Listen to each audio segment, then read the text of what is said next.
Hi guys, Samantha from Jessama Tutorials here, and today I'm going to be showing you another watercolor technique. So you're going to need a piece of black clay, and I'm working with Polymer, and this was run through on my thickest setting. White clay, again Polymer and on the thickest setting, and we'll just trim that up quickly.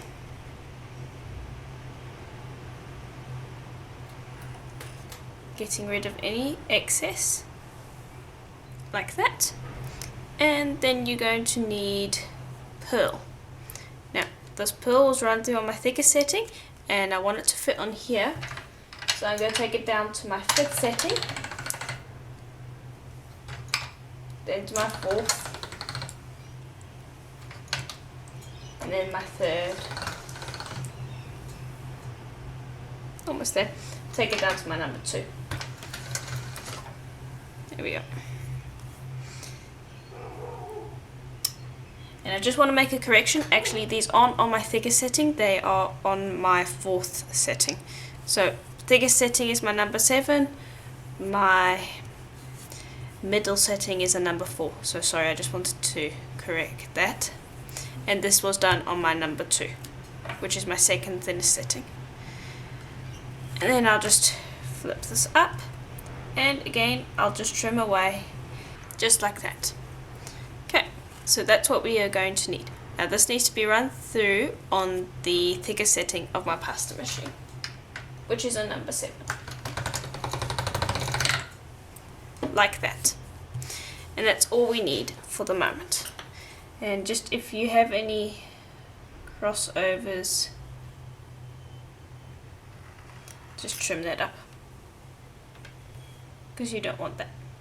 Okay, now today I'm going to be working with alcohol inks, but this will work with anything. You can use paints, you can use mica powder, you can use anything you want, but I'm going to be using alcohol inks.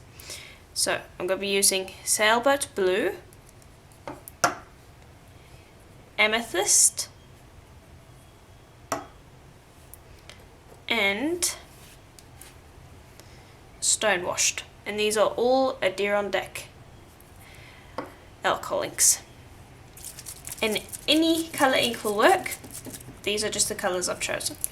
So I'm just going to open that up, and when you open it up, try to keep it away from your clay, because all this dried ink around the room can sometimes crack onto your clay.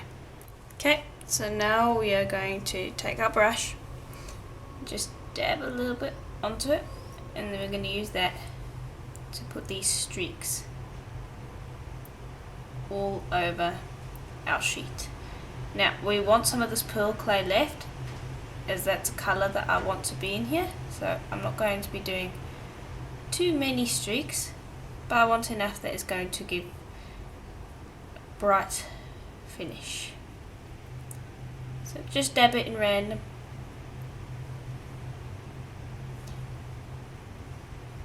And we'll do this for all the colours. Okay, so now that we have finished popping all of our ink on, now what we want to do is we want to take a sheet of translucent, and this is just Polymer translucent, and we are going to pop that over the top. And this was run through on the thinnest setting of my pasta machine. And just smooth it over so that you get rid of any air bubbles, because you don't want air bubbles in here. Oh, and just a thing that I want to mention, I've let this dry, the alcohol inks, for about 5 minutes, because you don't want to put the translucent directly onto something that is wet. So sorry about forgetting that, but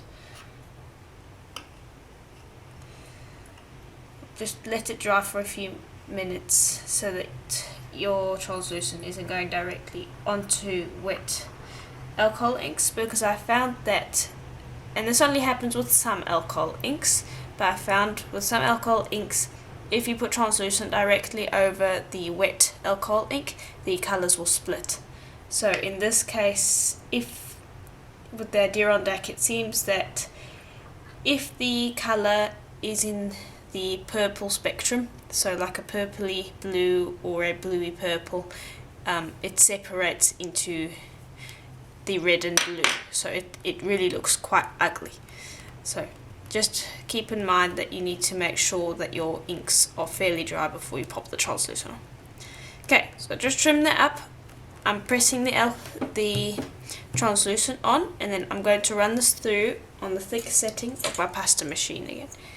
And I'll just pick this up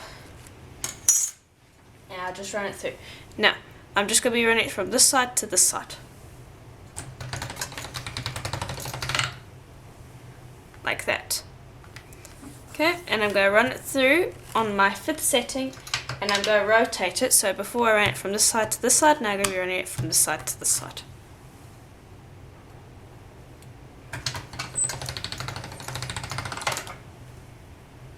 Okay, and that's what we have.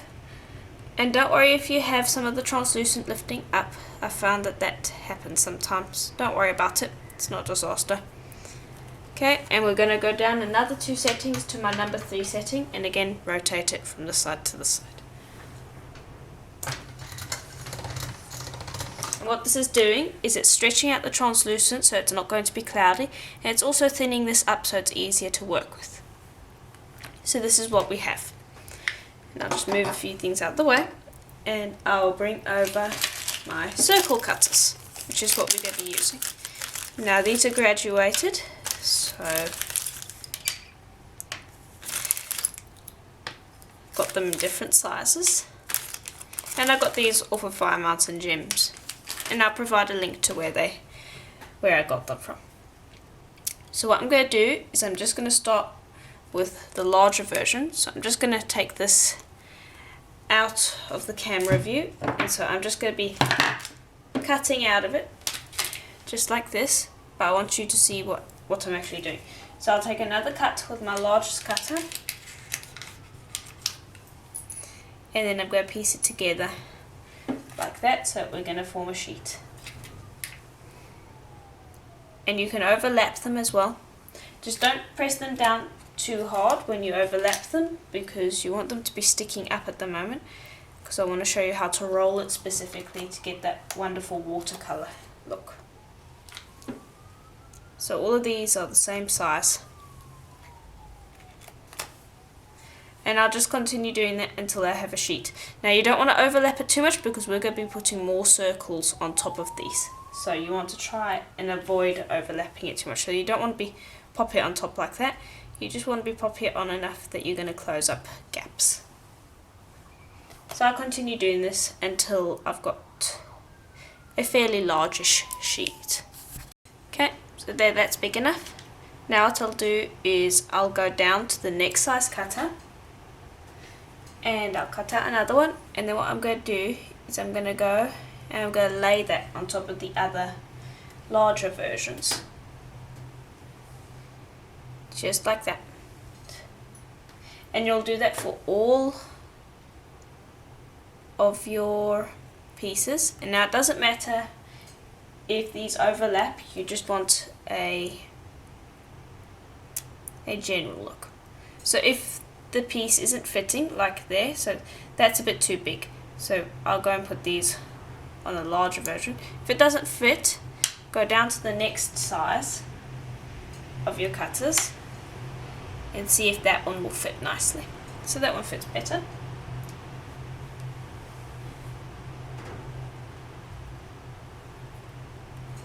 There we are. And so all these inside ones, I'll use a smaller size.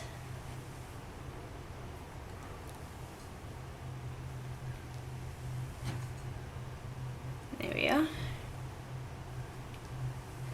And then with the outside areas, just carry on going through your cutters until you reach the smallest size. Like that.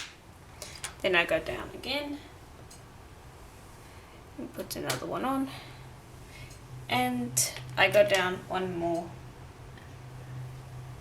and put another one on. So you want all of them to look like that, and some of them you can skip levels, so maybe I don't want that one there. So just be random with it. It's being random with geometric cutters, so it's quite a bit of fun. Mess around with it and see what you can get. Okay, so here's what it looks like at the moment. So let's say you wanted a bigger sheet at this point. So all you would do is you take your largest cutter again and you just continue building. Doesn't really matter too much.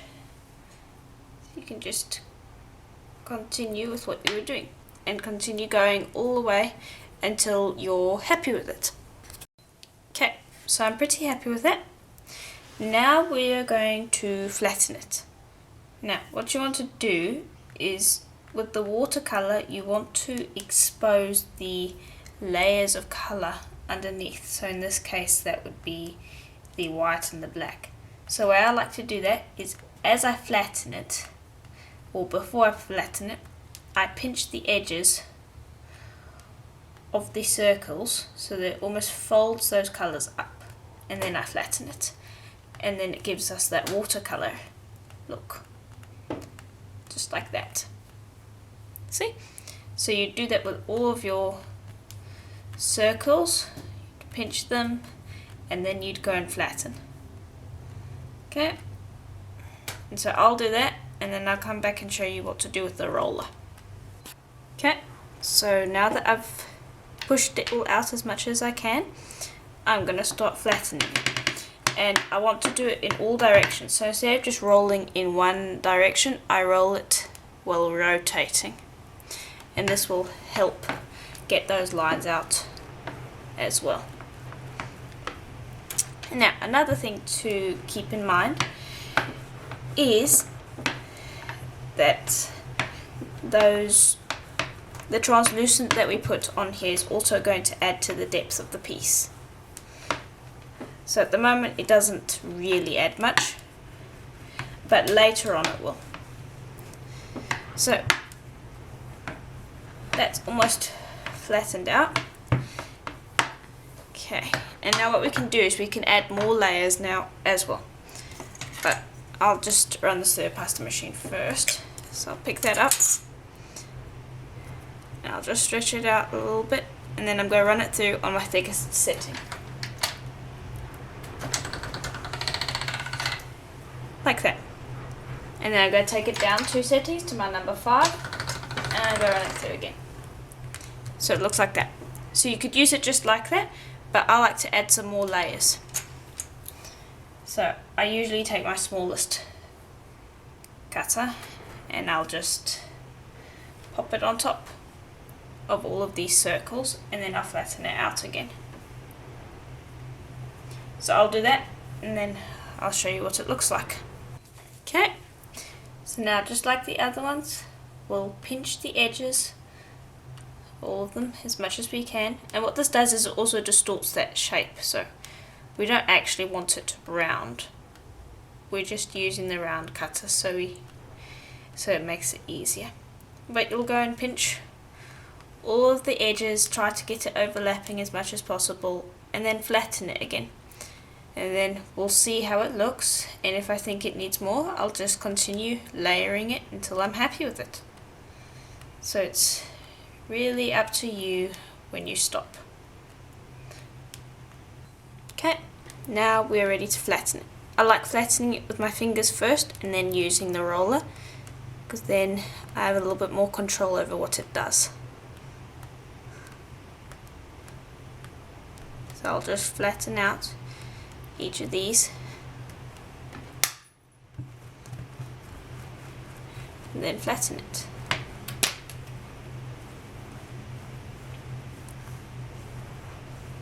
And so I'm fairly happy with that. I'd like smaller ones, so I got some cutters off of Happy Things, and I'll include a link to that, and they're a bit smaller than the ones that I'm using here. So the one that I'm using is that big.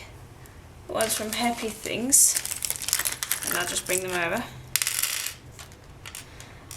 are these big, and I have this one. So I'll go and use those and pop them on top of here, and I'll come back to show you what that looks like. Okay, so now that I've finished, I just want to say that I used this one first and stuck it down, and then I used this one over here and stuck it down. And so that's these next 2 layers that are over here. So that's the next layer that I put on, which I'm pretty happy with, so I think that'll probably be the last layer. I like layering it until I'm happy with it, so I don't have a set number. Some of these have more circles while others have less. It's really just up to you to when you're happy with what it looks like. I think it looks kind of almost like oyster shell or something like that. The effect, that is. Okay, so just roll it flat, run your finger over it to see if you can find any areas that haven't been flattened, and that's basically what it's going to look like. So I'll just lift this up and bring it up so you can see it a little bit more closely.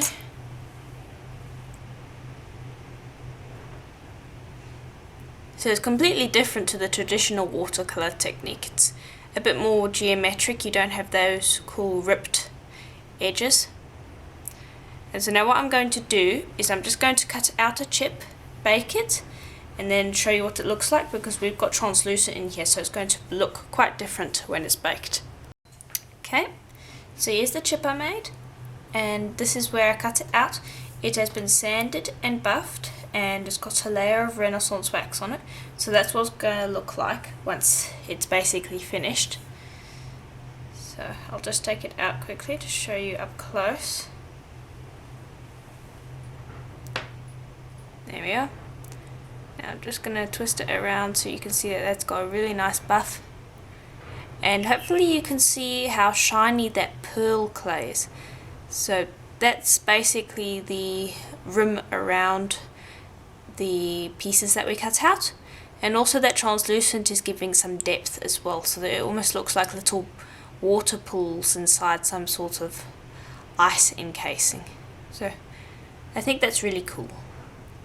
And so that's basically my tutorial, and so I hope that that was helpful to you, and if it was, please do check the links below, as there'll be a link to more tutorials like this one. And if you're watching this on my website, Jessama Tutorials, I will have a link below the video for you to send in pictures of what you've done using this technique. And if you're watching this on YouTube, please do check out my website. I'll have a link in the description below. And as always, I hope to see you in the next tutorial. Bye for now.